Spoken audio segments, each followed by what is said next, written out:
Good morning, James. Morning, Catherine.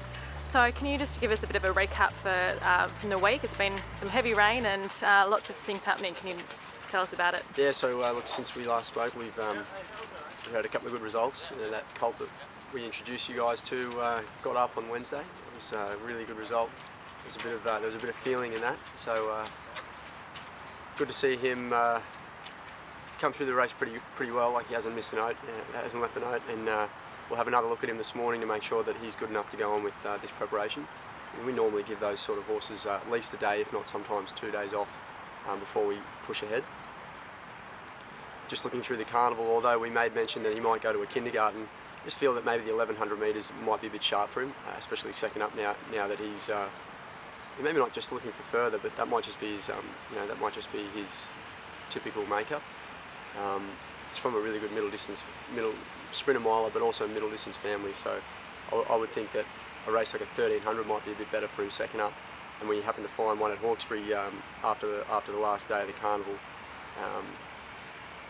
that might set him up nicely for potentially a Brisbane campaign. But of course we'll discuss it with the owners and we'll go from there. But he's a really lovely colt. Also since we spoke, he's guaranteed to be a heavy track at Rosehill.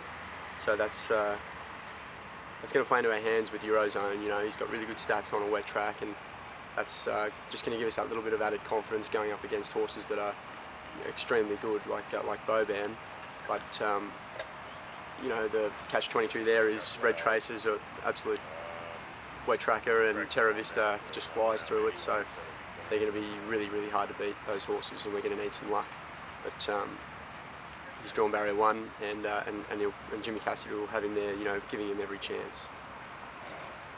Also, as a matter of fact, Dare to Dream went down to Melbourne this week, so he'll be prepared for a very light Brisbane campaign, and it's good to have him firing up from our Melbourne base, where he's hopefully, if he can come up, then he's going to be a force during the Melbourne Spring Carnival. So he gets to have the opportunity to settle into that environment. And he travels up with precedence up to Melbourne. Sounds good. And you had two seconds during the week as well. Can you tell us a little bit about that?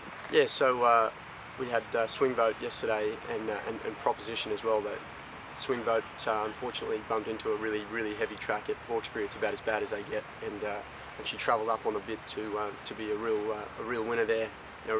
Really hard to beat there, but probably her back end just gave out with a wet track. It's 2 times now that she's had to race on a track that has been rained on, in the hours preceding the event. So that's unfortunate for her, because her jockey Tim Clark got off and just said, "James, I'm convinced now, both runs this campaign, she's just travelled up to win, and the wet tracks are letting her down." So she's going to have a little 3 weeks in between runs. She can go to Wyong on the 17th. There's an 1100 there, and she'll be, I would imagine, the way she's going, she's going to be really hard to beat if she can get up on top of the ground. Proposition nearly got the job done. She was a little bit wayward for Hugh Bowman, and couldn't quite crack the win. But I'll have a chat to Chin Nam, and we might decide to go for one more attempt. She's now 2 starts, 2 seconds, albeit well down in grade, but she's in her right environment there, and if she can crack a win, then we'll ship her off to the breeding barn. Great, thanks, James. Thank you.